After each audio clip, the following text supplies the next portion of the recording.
Good morning, everybody. I'm Governor Bob Ferguson, and first, thanks to our friends in the media for being here and covering this event. We appreciate you taking time to be here. I won't be introducing everybody, of course, who's here, but just so appreciate all the local leaders and from the state legislature who are here today to join us. Julie will be saying a few words, head of WashDOT, in just a moment. I'll be brief. The way we're going to do this, if it's okay with all of you, is this is informal. I'll just say a few words to kind of set the stage a bit, turn to Julie for a bit more information. Then, as I think you're aware, we're just going to move over a few steps here.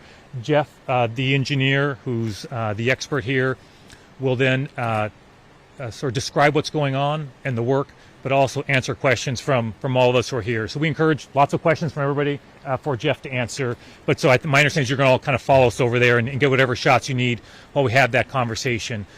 And, that's the primary purpose here, is to be here, to see the work that's going on, to say thanks to all the workers who are working hard to get this project done as soon as humanly possible. A couple of things I just will say is that, and Julie will talk a bit about, we're moving forward on a contract to get this work done. One thing that we have insisted on in getting that contract signed is that the work is going to be 7 days a week. They're going to be out here 7 days a week. Things are always weather dependent, of course, and getting the materials that we need. So the usual caveats apply for a project like this. But the folks who will be doing the work, they understand this is a 7-day-a-week mission until we get this done. Look, we understand and appreciate the deep impacts to the communities here, and that's probably an understatement. But we're talking earlier with the mayors, and I just so appreciate both the mayors being here, Enumclaw and Buckley as well, and the city council members. Folks are losing their jobs as a result of what's going on. People are having a challenging time getting prescriptions, getting to visit their doctors, living their lives, commuting to work.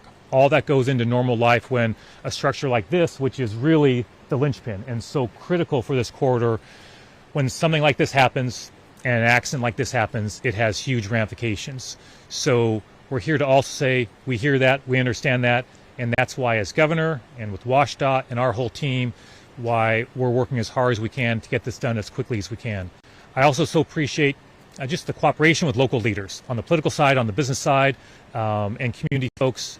It's been a huge help for us to get the word on what's going on the ground.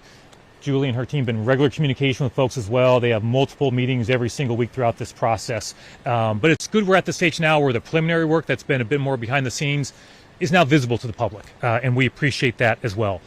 Our goal here is to have this project completed from sometime between late October to the middle of November. I just want to be super clear. We had a long talk about, do we put dates on this or not? Yeah. There are pros and cons to this, as every elected official understands.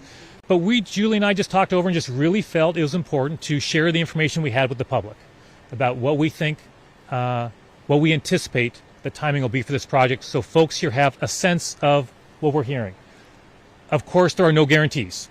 It is weather dependent. There are materials. There's a lot that has to come together. But we wanted to lay out what we feel is the approximate timeline. Julie will talk maybe a bit more about that.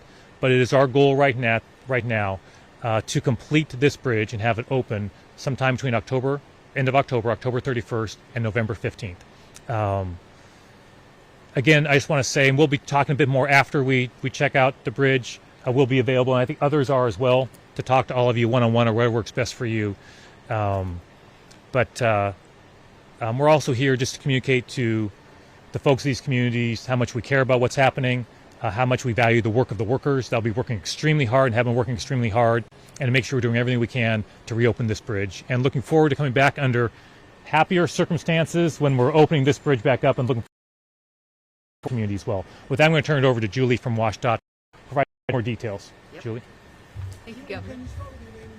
Oh, sorry, Sure. I should have done the hall before you. I will. I'm Julie Meredith, Secretary of Transportation for Washington State.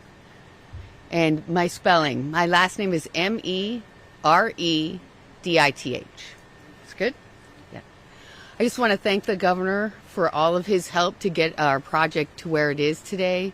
And as he said, this is a critical link between the communities, especially between Buckley and Enumclaw, and we recognize that at the department. On August 18th, this bridge was struck and broke that link between the communities. And from the day the bridge strike happened, our bridge engineers and our crews have been out here looking for ways to repair the damage. We've been doing inspections and measurements and analysis to get the work underway and the bridge open safely. Our path forward was clear. We needed to order the materials. We began fabrication on the equipment, which, as you can see behind us, is being installed today.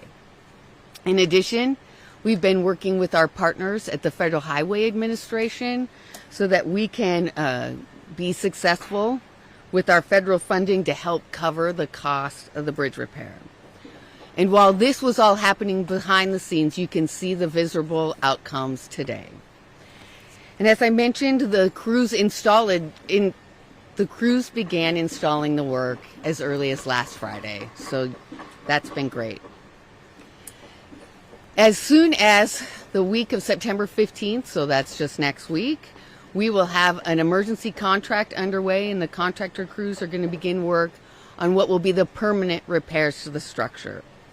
They'll be on the bridge, as the governor said, 7 days a week, replacing the damaged steel, heat straightening the bent members that I hope you get an opportunity to see, and repainting the affected areas of what is an historic structure.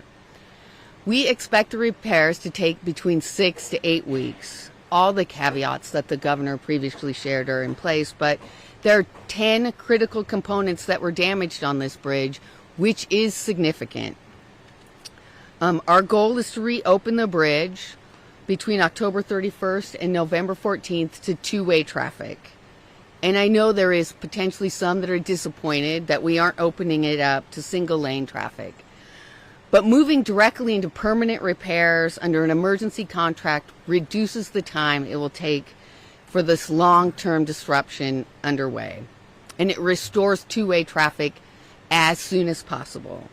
The bridge must remain fully closed so that our contractor can put every effort into opening it up quickly.